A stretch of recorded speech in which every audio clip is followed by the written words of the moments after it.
please subscribe and don't forget to press the bell icon to get notified whenever we upload a new video.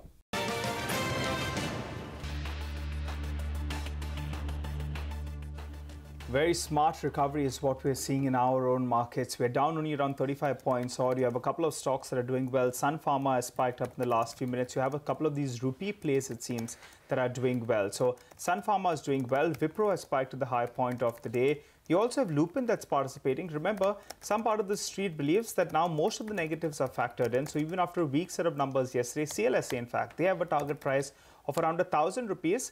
They're saying that, in fact, the price deterioration is already in the price.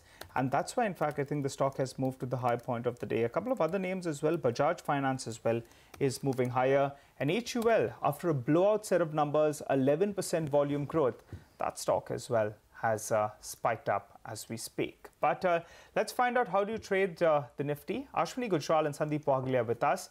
Ashwani, coming across to you first. Your trade on the index, do you think we're due for a bit of a recovery, or would you use this pullback to short the Nifty?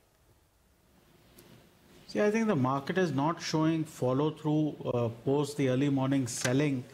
So my sense is that this recovery will continue and probably the market could end up close to the highs of the day. We are almost now crossing the open of the day, which is in itself a positive sign and which will trigger fairly strong short covering. Particularly financials are coming back. You just mentioned Bajaj Finance. A lot of other NBFCs are coming back. The mid-cap index is coming back fairly strongly.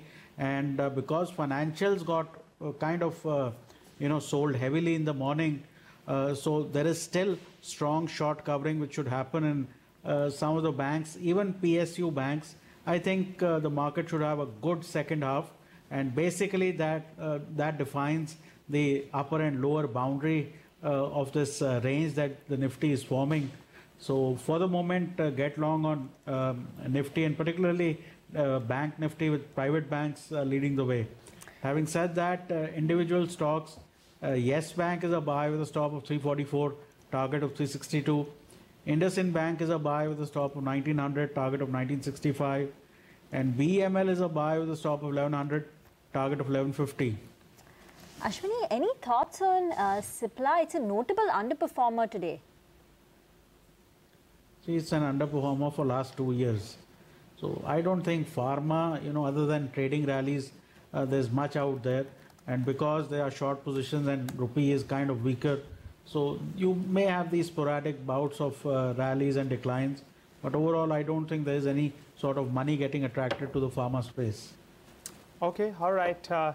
Let's get in Sandeep's view then. Sandeep, what trading picks do you have for us today? Afternoon, Nigel. I have a sell in the Bank of Baroda, stop loss of 136, target 127, and a buy in a Granules, stop loss 93, target 105. Okay, all right. All right, we leave it at that. Thank you, Ashwani, as well as Sandeep for joining in. It's 12:30. Let's get in the early rates from the European markets. The story out here in India is that there is a recovery which is taking place from the low point of the day. In fact, the markets are on the verge of breaking past its first stick as well.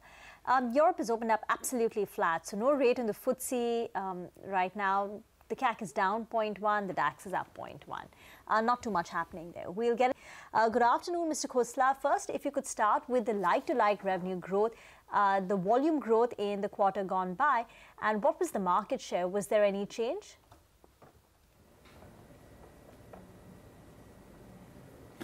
Yeah, good afternoon. Top-line growth on the total business was about 13%, largely volume-driven. If I look at it by our key segments, on our ECD business, we grew 10%, volume-driven, and on lighting, we grew 21%. All right, Mr. Khosla, what about your fans business? You want to find out what's the market share? Some of your competitors are boasting about increasing their market share. What is your market share, if you could give us a sense? Yeah, on fans specifically, our business in this quarter grew close to double digits. And the market, as you may be aware, essentially is flat. So if you look at share that way, we clearly grew share on our fans business also. If we look at share on the basis of our retail audit data, we also grew our retail offtake consumer-based share, primarily, as has been happening for the last few quarters in line with our strategy, primarily on the premium segment. Well, Mr. Khosla, we wanted some numbers. What is your market share?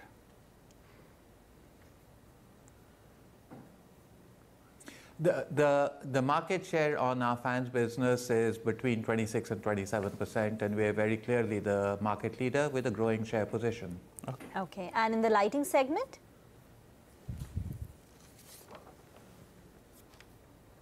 In the lighting segment also we grew share driven by LED, as we've been doing consistently now for the last couple of years. In fact, in total lighting now we are the second largest lighting company in the country after Philips. But any number? Both our LED bulb business grew. The market share, sir? In lighting, the share is more difficult because we have share really only from our bulbs in value share terms, where our share is close to 10%. Okay. Also in the lighting business, the heartening feature this quarter was the improvement in margins. Is that sustainable? I think you clocked close to about 10% margins in the lighting business. We have actually been growing both top line and our margins on lighting for quite a few quarters, and we definitely have been focusing and will continue to focus on a very, very strong cost reduction and innovation program, which enables us to continue to deliver target margins in spite of very, very strong competitive activity in the market and continue top line growth. So you can hold on to these margins is what you're saying in the lightings business. That would be our objective, yes. Okay, all right. So if you're talking about growing your market share in all your verticals, give us a sense of what was the ad spends in the past year, and in the coming year, what's the budgeted ad spends?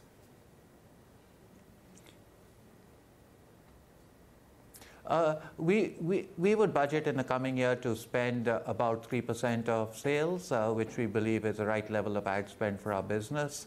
In this previous year, we spent somewhat less than that, largely because of the external disturbances due to GST implementation, etc., which caused us to pull back a little bit of our advertising at that time. But 3% would be our going goal. Okay. Given the Kenstar deal did not go through, what is the company's strategy to increase your presence in the appliance business or to grow it?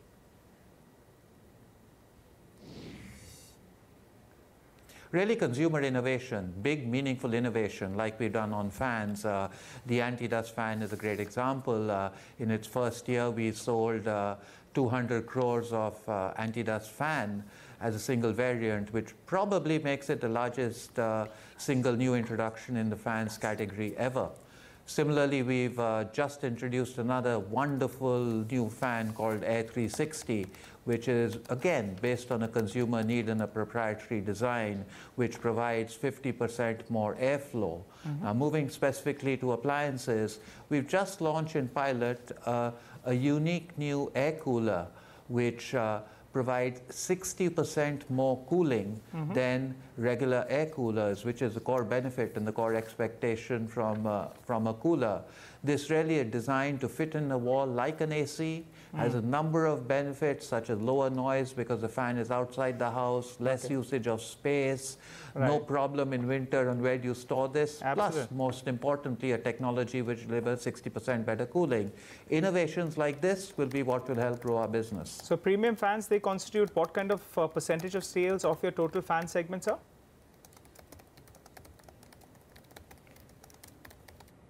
It's grown from the low 20s to the high 20s. So it's close to 30% now, 29, 30. Okay, very quickly, sir. Final question. We have to squeeze this in. You have a couple of Ps that are invested in the company. Any news of them exiting? It's been a few years then. So any news, anything you would like to put out to our viewers, your shareholders? I mean, for us, the Ps are key investors, just like a number of key investors we have. We are a public listed company. We report to the board, and all our investors make their own investment choice. Have you heard from them, sir? Do they want to exit? So it's really not something which we as a company are focused on. Well, obviously they are a PE, so their business model means that at some point in time they will, but I have absolutely no news and I've had absolutely no discussion of any current plan. All right. All right, we'll leave it at that. Thank you, Mr. Khosla, for joining in. Crompton Consumers inching up a tad bit, now higher by close to about 0.6%. We'll get into a break then. On that note, on the other side, full tilt on the big earnings expected today. So Tata Steel, JSW Steel, Hindalco, ITC, TVS Motors, all on our radar. It's a big metals day. We have Tata Steel, JSW Steel, as well as Hindalco that come out with a set of numbers. So let's tell you what to expect. Let's start off with Tata Steel then. Top line, we're expecting more or less a flattish number. Margins should see some kind of compression because of the European business. It's coming on a high base. And in terms of a net profit, we're working with a number of around 2,300 crores. Remember the same quarter last year, there were a couple of one-offs in those numbers as well. Let's focus on the domestic performance because that's going to be most crucial. For the domestic business, we already have the sales volumes. They've come in lower by around 4% at around 3.07 million tons. This is on expected lines because there was a bit of a shutdown at the Kalinganagar unit. The key number you need to focus on is the EBITDA per ton. That's likely to come in at around 15,000 rupees on a per ton basis. What helps them is the focus on value-added products, and most importantly, the realizations have spiked up in the past quarter. Tata Steel is protected because they have most of their iron ore coming in from captive sources, so they're protected from the price spike. While coking coal, close to around 40% comes in from the captive sources as well. In terms of the European operations, the key number you need to watch out for there is the EBITDA per ton of around $75 on a per ton basis. And finally, Southeast Asia, small part of their business, expect a stable performance over there. For Tata Steel, the volumes numbers we already have with us. Moving to JSW Steel then. Over there, we're working with a top-line growth of around, that's likely to jump up by around 15% approximately. The margins are expected to improve over here by nearly around 300 basis points odd.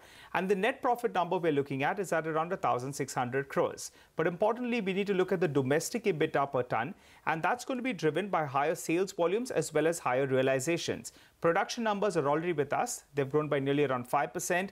All eyes on the sales volumes numbers. Since the production numbers have grown up by nearly around 5%, we're expecting the sales volumes as well to jump up by nearly around 5%.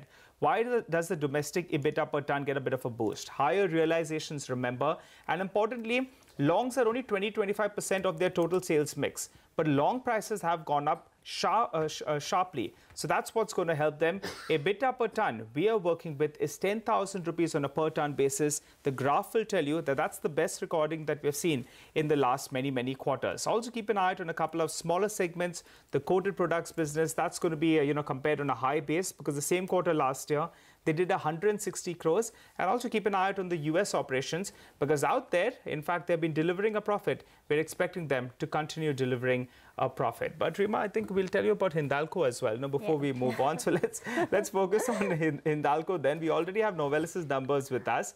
But this time around, we're looking at the standalone numbers. So top line more or less flattish. Remember, base metals have been on fire. So it gains from that because aluminum prices in particular have jumped up by around 18%. The top line growth is going to be aided by that spike that we're seeing in aluminum LME growth. But remember, copper, there was a bit of a shutdown over there, so volumes are likely to be lower out there. Margins will see a bit of a compression by around 50 to 60 basis points. Why is that? The TCRC margins for the copper business are likely to come in lower.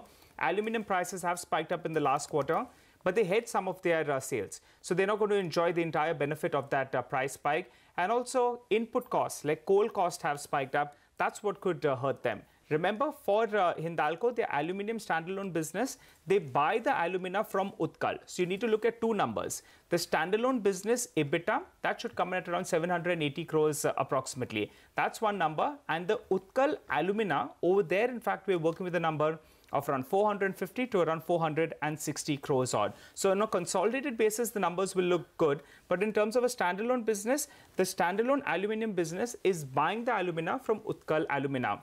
Finally, the copper business, some kind of contraction in terms of the sales volumes, but keep an eye out on the TCRC. That's going to be most important. And because of a bit of a dip on the top line and because of some compression on the TCRC margins, EBITDA number is at around 390 crores. Keep an eye out on the debt reduction. That's been coming about in the last few quarters. So that's what will partly aid the net profit number. Okay, but the big one to watch will be ITC. Mangalam joins in with the expectations. Mangalam? Absolutely, Reema. So the numbers likely in about an hour and a half from now. So we'll keep an eye out on that. For people who are analyzing the numbers, just again a disclaimer, year-on-year numbers are put in adjacent columns in their press release. So that is something I'd like to alert our viewers all about. For ITC, the three key numbers to watch out for: a total income growth of close to around 3.5% is what we're working with. A revenue figure of close to around 11,450 crores is something that the street is expecting. EBITDA is likely to grow higher by about 8.5%. The number we're looking at out there is 4,200 crores. EBITDA margins likely to expand by 200 basis points. We're looking at a number of 36.8%. And on the back of that, a net profit growth of close to 8%, 2,900 crores or thereabouts is what the street is expecting. About ITC, the mainstay of the company's revenues as well as operating profits is the cigarette business. Out there, we're expecting a 2 to 3% decline out there. Remember, the last 3 quarters, we have seen a decline. This quarter, the decline is expected to be arrested to 2 to 3%, as against 7% and 4% that we've seen in the last 2 quarters. Cigarette revenues on a segmental basis, again, will not be comparable given the tax implications. So the rule of thumb would be to infer those cigarette volume growth coming in by the change in cigarette EBIT. Out there, we're expecting an 8% growth. So if that 8% growth does come by, one could infer that the volumes have fallen by about 2 to 3%, given realization growth of 10 to 11%. Good performance is expected from the non-tobacco business, given the management's thrust and favorable industry conditions. That is something which would lead the EBITDA margins higher as well. Okay, Mangalam, we'll keep an eye on ITC, but let's hop across to Sonia. She's going to tell us what to expect from TVS Motors, both those numbers in the next 1 hour. Sonia. Well, thanks a lot for that, Nigel. It's expected to be a good quarter for TVS Motor. In fact, across the board for the two-wheeler industry, things have been pretty good this time around. I'm looking at a revenue growth of almost 41%. That's because the volume growth has been really strong this quarter. About the 32% overall volume growth is what we've seen. Both scooters and motorcycles have done quite well. In fact, three-wheelers have done the best, up almost 68%. That's because a lot of permits have opened up in the domestic market, and international markets like Nigeria have also done pretty well this time around. The realizations are expected to rise by 6.5% because of the operating leverage. And not just that, there was a price hike that the company undertook as well that will help boost realizations this time around. Now remember, year on year, the margins are expected to look very good because same time last year, there were some provisions that the company had undertaken on account of the BS4 transition. However, even quarter on quarter, if they maintain the margins above this 8.5% level, that's something that the street will definitely like. So if you look at, the margin trend over the last many quarters, finally they've broken out of that 6 to 7% band. Last quarter, they did about 7.8%. The quarter before, they did about 8.6%. If they manage to hold on to this trajectory, then that's something that the street will definitely like. Remember, the stock has fallen quite a bit. It's down 20% this year. So there's a bit of leg room on the upside as well for the stock to move in case. As promised, it's time to talk about a few commodity trading strategies. Dharmesh Bhatia joins in now. Hi, Dharmesh. Sell gold and silver. Take us through those trades. Good afternoon. Definitely, market looks a little choppy. Yesterday, there was a sharp correction in the bullion pack. The main contender, the main reason why the bullion was showing some kind of a sell-off was you can talk about a 10-year yield, which has jumped to 3.07. So the safe haven buying for the dollar is going up. So you can see some kind of a sell-off. Again, dollar index is trading at 93, which shows that dollar is going stronger day by day. And with rupee showing some kind of volatility, you can see in domestic market there is not much sell-off, but internationally there was a sell-off, almost like $30 sell-off can be seen in the gold price. So in domestic market, in evening session, once the US open, you can see softening in the bullion pack. And the equity market in international is still trading at 52 weeks high. You can see some kind of weakness in the bullion pack especially, and there is no geopolitical tension. So in domestic market, around 300 to 400 rupees the downside you can see in the gold, whereas silver also you can see some kind of 400 to 450 rupees weakness from the current level also. So positionally, I'm little bearish on the bullion pack. Okay, you're bearish on both of them. I think we have, the rupee strategy as well that's flashing for us on the screen. But Dharmesh, tell us, what's your strategy on copper? Bearish there as well? Base metal is very lackluster. There was a big rally last month, but then market was not able to sustain. Internationally, still the price is trading on 6,600 LME. In COMEX also is trading at 305, 306. But in domestic market, because of rupee depreciating, the price in MCX is little stable, but it will not sustain much higher. I'm expecting the weakness to be continued. I don't think so that big demand is going on across the world, and with a clash between US and China about the trade war which is going on, I don't think so that base metal will rally further from this level. So short term, I'll still go for a short in domestic market. You can see around 4 to 5 rupees weakness from the current level also. So my suggestion is that for the commodity price sector right now, a weakness intact with the bullion and the base metal bank. Okay, thank you so much for that, Dharmesh. With that, it's a wrap on the show with the news that the mid-cap index has made it to the flat line but hasn't been able to cross over to the green side. The Sensex Nifty is still down close to about 0.3%, but off the low.